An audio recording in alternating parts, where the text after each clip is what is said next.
importância do tratamento. Uma boa relação enfermeiro-paciente é essencial para o resultado de qualquer tratamento, e boa parte da relação é oriunda da empatia criada no instante da consulta.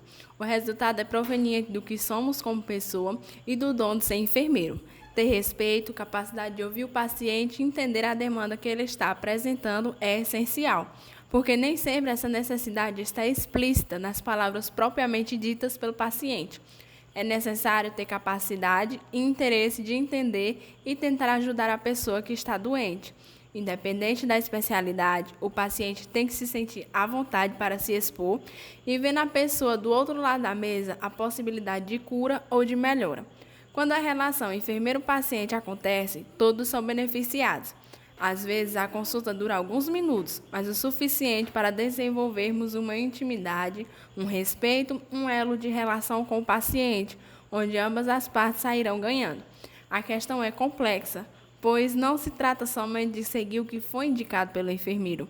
A adesão ao tratamento engloba fatores socioeconômicos, questões relacionadas com o tratamento com o paciente, sua compreensão sobre os benefícios, aceitação de uma eventual mudança no estilo de vida, a própria doença e até aspectos referentes ao sistema de saúde. Se as necessidades básicas dos pacientes não forem satisfeitas, ele pode se sentir indisposto com toda a equipe e isso pode dificultar os exames e o tratamento. Por outro lado, pacientes que se sintam melhor atendidos conseguem se entregar melhor às medidas propedêuticas e terapêuticas que lhes são propostas. O tratamento individualizado de doenças consiste na determinação dos procedimentos adotados, não apenas considerando o quadro clínico e o estágio em que a anomalia se encontra, mas também a faixa etária e histórico familiar, além das características físicas e psicológicas do paciente. De acordo com essa corrente de pensamento, a equipe não deve ter apenas o conhecimento técnico sobre a doença, mas também se solidarizar ao paciente que está sendo diagnosticado, conhecendo suas fraquezas, angústias e sonhos. Dessa maneira, é feita uma profunda investigação até encontrar a técnica com maior potencial de apresentar resultados satisfatórios para determinado caso. Anemia hemolítica. É necessário que o médico solicite exames para identificar a causa exata da anemia, como a dosagem diminuída de glóbulos vermelhos, a contagem elevada de reticulócitos, que são os glóbulos vermelhos imaturos, e além de testes imunológicos. É comum que os pacientes com anemia hemolítica autoimune vivam períodos de surtos e de melhora de quadro. Por isso, não se pode dizer que há uma cura para a anemia. Seu tratamento é feito por meio de medicamentos que regulam o sistema imune, incluindo corticoides como prednisona, imunossupressores, ciclofosfamida ou ciclosporina, imuno, imuno, imunomoduladores como imunoglobina humana ou plasmaferese, que ajuda a retirar o excesso de anticorpos da corrente sanguínea nos casos mais graves. Em alguns casos, principalmente quando os pacientes não respondem bem ao tratamento, recomenda-se a esplenectomia, que é a cirurgia para a remoção do baço. Como o risco de infecção pode aumentar com a cirurgia, indica-se a realização de vacinas, como a antipneumocócica e a antimeningocócica. Contudo, a escolha do tratamento depende do tipo de anemia hemolítica autoimune, dos sintomas apresentados e da gravidade da doença, de acordo com cada pessoa. O tempo de tratamento é variável e em alguns casos, pode-se tentar começar a retirar os medicamentos após 6 meses, para avaliar a resposta do paciente, a depender da orientação do hematologista. A dactilite é uma inflamação das articulações das mãos e dos pés. Os seus principais sintomas são os inchaços e dores nos dedos, o que pode causar dificuldade nos movimentos, e também deixa as articulações quentes. Quando a dactilite é causada pela artrite psoriática, não há envolvimento articular simétrico, ou seja, um inchaço pode ocorrer de forma individual e diferente, podendo assim inflamar uma das mãos enquanto a outra não. Já se for por causa da artrite reumatoide, são padrões simétricos do inchaço, ou seja, as mãos ou os pés incham da mesma forma. Não há cura para a artrite psoriática. Logo, o seu tratamento é voltado para o controle dos sintomas, com medicamentos anti-inflamatórios não esteroides ou medicamentos anti-reumáticos modificadores da doença, para o alívio das dores, a diminuição das inflamações e prevenir danos nas articulações. Para a artrite reumatoide, os medicamentos são corticosteroides, drogas antirreumáticas modificadoras da doença. E em casos mais graves, onde possa ocorrer a perda da função, é recomendável a cirurgia para a substituição articular. Úlceras. O diagnóstico precoce e o tratamento imediato contribuem para reduzir a incidência da doença, o risco de incapacidades, de sequelas e de deformidades, assim como a convivência social com pessoas curadas e sem incapacidade ou sequelas graves. Bem cuidadas e inseridas socialmente, pode modificar a percepção que as pessoas têm sobre a doença. O aspecto mais importante na prevenção e no tratamento de feridas por pressão é, sem dúvida, o alívio da pressão.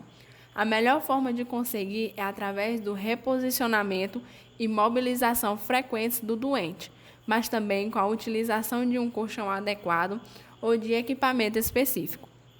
O tratamento adequado deve incluir uma limpeza minuciosa da ferida, remoção de tecidos não vitais e um ambiente de ferida livre de urina e de fezes.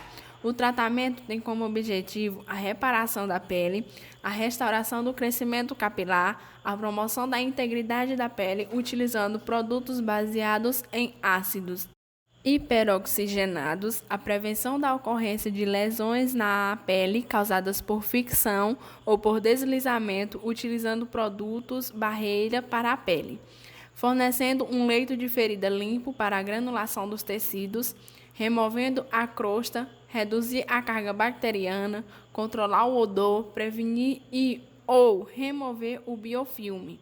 Tratamento local da ferida ocorre com a preparação do leito da ferida, com a utilização de uma solução ou gel antisséptico para feridas, adicionando um penso úmido absorvente ou penso antimicrobiano na cavidade da ferida. O priaprismo é a ereção involuntária do pênis sem que haja estímulo sexual. Existem dois tipos de priaprismo, o priaprismo isquêmico e o priaprismo não isquêmico. No priaprismo não isquêmico, o homem não sente dores tão insuportáveis, dificilmente há disfunção erétil e o pênis não necrosa. Já no priaprismo isquêmico, devido à ereção prolongada, o homem costuma sentir dores insuportáveis e o tratamento imediato é necessário. O tratamento medicamentoso, ele sempre deve preceder ao tratamento cirúrgico. E as opções de tratamento incluem drenagem do sangue no pênis, que é a aspiração, e a medicação para restringir o fluxo sanguíneo. Muitas vezes há necessidade de administração de bolsas de gelo no local, pois elas reduzem a inflamação e a dor. Também são administrados seringas com soro fisiológico para lavagem do corpo cavernoso. E também a aspiração cavernosa, que é a drenagem do fluxo de sangue nos vasos penianos. E em último caso, quando nenhum desses outros meios forem eficazes, aí sim há necessidade de intervenção cirúrgica, porque esse pênis ele sofreu necrose devido à ereção muito prolongada, e aí, infelizmente, há necessidade de amputação. A litiase biliar é também chamada de cálculos biliares, e são pedras na vesícula biliar, que é o órgão responsável pelo armazenamento dos líquidos digestivos, os quais são liberados no intestino delgado durante a digestão.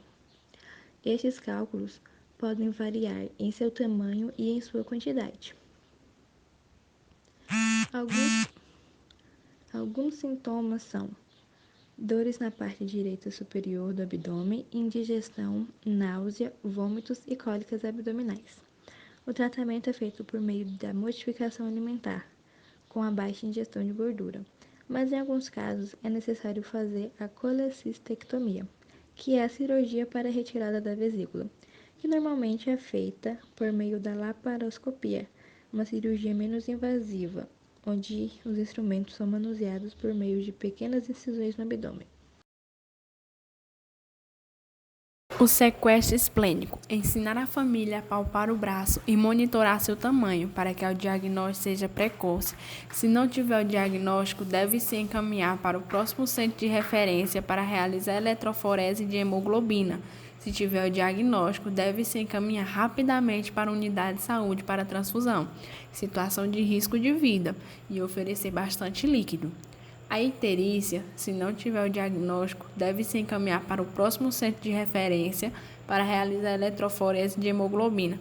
Se tiver o diagnóstico, deve-se oferecer bastante líquido. Se tiver piora da anemia ou sinais de dores abdominais, vômitos, náusea e febre, encaminhar para a unidade de saúde para avaliação médica e lembrar a família sobre a cronicidade da icterícia. O tratamento do AVC isquêmico, utilizado em todo o mundo há vários anos, ele pode ser feito com medicamento trombolítico administrado na veia do paciente.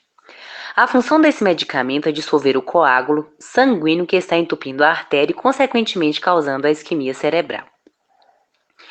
O tempo máximo indicado para a aplicação do medicamento é de 4 horas e meia após os primeiros sintomas do AVC. O mais complexo é o tratamento do AVC hemorrágico, e ele exige a entrada do paciente em uma unidade com capacidade de monitorização neurológica. Em alguns casos, pode haver necessidade de uma neurocirurgia, o que obriga a agilidade do hospital em promover uma rápida avaliação com o neurocirurgião. Tanto o AVC isquêmico quanto o hemorrágico, eles necessitam de um rigoroso controle nos níveis de glicemia, que é o açúcar no sangue. A prevenção da febre também é imprescindível, o paciente não pode ter febre. Nestes casos, pode ser necessário administrar medicamentos para se chegar ao equilíbrio das funções desejáveis. Alguns exames complementares auxiliam a identificar a causa do AVC mais precocemente. Os exames mais comuns são eletrocardiograma, ecocardiograma, ultrassom Doppler da carótida, Doppler transcraniano e exames laboratoriais. Tais exames eles são mais comuns nas primeiras 48 horas após o AVC isquêmico. Alguns cuidados gerais: verificar o calendário vacinal, verificar a alimentação, verificar a higiene oral, verificar o uso de ácido fólico, verificar o uso de penicilina profilática em menores de 5 anos, gestantes com suspeita de anemia falciforme ou com diagnóstico já firmado devem ser encaminhadas para centro de referência com experiência em pré-natal de alto risco. É isso e muitíssimo obrigada.